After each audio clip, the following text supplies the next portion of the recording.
A ver, la palabra manipulación, tiene un peso tremendo, ¿no? Pero, ¿qué pasaría si la viéramos no como algo necesariamente malvado, sino como una herramienta fundamental de la influencia humana? Hoy vamos a meternos de lleno en este tema usando como guía el libro Manipulación de Arthur Horn. La idea es desarmar el concepto para entender de una forma objetiva cómo funciona de verdad. Y aquí va la pregunta del millón, ¿no? Porque cuando escuchamos manipulación, la mente salta de inmediato a pensar en villanos, en engaños. Pero a ver, ¿será esa toda la historia? El autor desde el principio nos desafía a cuestionar esa primera impresión. Ok, para poder entrarle bien a esta idea, lo primero es lo primero. Necesitamos un punto de partida claro. Así que, vamos a empezar por redefinir qué entendemos por manipulación, al menos desde la perspectiva de este autor, que es la que nos va a guiar en todo esto. De un lado tenemos la imagen clásica, la que a todos se nos viene a la mente, el titiritero, ¿no? Moviendo los hilos, algo siniestro. Pero del otro lado, el libro nos propone algo diferente, ver la manipulación simplemente como una herramienta, una forma de influencia que, en sí misma, es neutra. Ojo con esto, no es ni buena ni mala por defecto, y esa distinción es crucial. Fíjense qué interesante y qué neutral es esta definición. Habla de un intento de influencia intencional para lograr un objetivo. Punto. No entra a juzgar si el objetivo es bueno, si los medios son malos, no. Simplemente describe un mecanismo, casi como de causa y efecto, en cómo interactuamos los seres humanos. Listo, ya tenemos la definición sobre la mesa. Ahora, el autor nos presenta lo que podríamos llamar el kit de herramientas del manipulador. Vamos a desglosar la manipulación en sus tres componentes básicos, los motores que la hacen funcionar. Y son estos tres, así de simple y directo: poder, persuasión y engaño. Según el libro, estas son las tres palancas principales que se usan para influir en los demás. Vamos a ver cada una en detalle. Ok, empecemos con la primera, y esta es fascinante, porque le da una vuelta completa a lo que solemos pensar por poder. Olvídense de la idea de fuerza bruta o imposición. Para Horn, el verdadero poder es la capacidad de ayudar a otros a conseguir lo que quieren. Es un valor que se ofrece, no una fuerza que se aplica. La cita lo resume perfecto. Tener lo que se necesita para ayudar a otras personas a alcanzar sus metas te da un valor inherente para ellas. O sea, en otras palabras, tu poder, tu influencia, depende directamente de qué tan útil le resultas a los demás. Así de sencillo.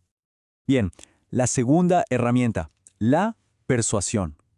Y aquí no hablamos nada más de tener buenos argumentos o de hablar bonito. El autor dice que la persuasión es más efectiva cuando logras meter información nueva en la cabeza de la otra persona. Información que le cambia la perspectiva, que le altera, digamos, su mapa de la realidad. Claro que la persuasión tiene un límite muy obvio. La cita lo dice todo. El problema con la persuasión por sí sola es que muy a menudo es obvio para la persona que tienes un incentivo para convencerla.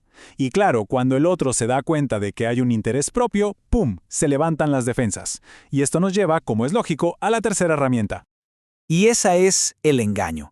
Fíjense cómo lo presenta el autor, casi como si fuera un diagrama técnico, ¿no? Súper simple. Es el control de la información. Controlas las entradas, la información, para influir en las salidas, las acciones. Se trata de gestionar qué sabe y qué no sabe la otra persona. El objetivo entonces es ese, controlar el flujo de información para que la otra persona, pensando que está actuando por su propio interés, termine tomando decisiones que en realidad te benefician a ti. Claro, esta es una estrategia de altísimo riesgo, porque si te descubren, la confianza se va al tacho, se rompe por completo. Muy bien, ya tenemos la teoría, la definición y las tres herramientas. Ahora, bajemos todo esto a la tierra. Veamos cómo se aplican estos conceptos en ejemplos concretos que nos da el libro. Y lo más interesante es que estos principios están por todos lados. Desde un influencer que promociona un producto hasta una estrategia militar de hace siglos como la retirada falsa en la batalla de Hastings. Y por supuesto en el día a día, en la oficina intentando ascender o incluso en nuestras relaciones más personales. Pero el libro no se queda solo en la teoría, ¿eh? También propone un proceso, una metodología bien práctica de 6 pasos para aplicar todo esto de manera estratégica. A ver, ¿cómo se arma este plan de acción? Es un ciclo bastante lógico si lo piensan. Todo empieza con tener un objetivo súper claro. Después, trazas las posibles rutas para llegar ahí. El paso 3 es clave. Reunir información, saber con quién y con qué estás lidiando. Luego, analizas oportunidades y amenazas. Con todo eso, pasas a la acción. Y finalmente, quizá el paso más importante. Aprender de lo que pasó, sea bueno o malo, para ajustar la estrategia y mejorar.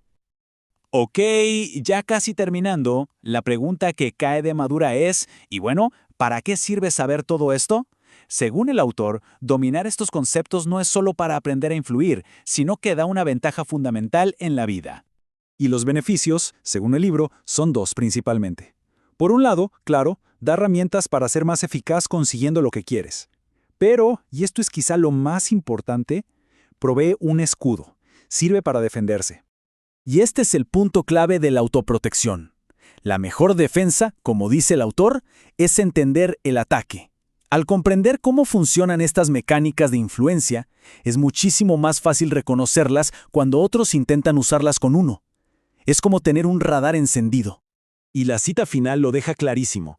Reconocer los comportamientos manipuladores en otras personas no solo te protegerá de su influencia, sino que aprenderás más sobre sus objetivos. En resumen, estar consciente de estas dinámicas no solo es una defensa, sino que convierte a quien las entiende en un observador mucho más agudo de las motivaciones de la gente. Permite navegar el mundo social con mucha más claridad. Y bueno, cerramos con esta pregunta para que quede picando. Ahora que la mecánica está más clara, vale la pena mirar a nuestro alrededor, ¿no? ¿Dónde vemos estas dinámicas en juego? Y más importante todavía, ¿somos conscientes de quién está intentando mover nuestros hilos? La respuesta puede ser muy reveladora.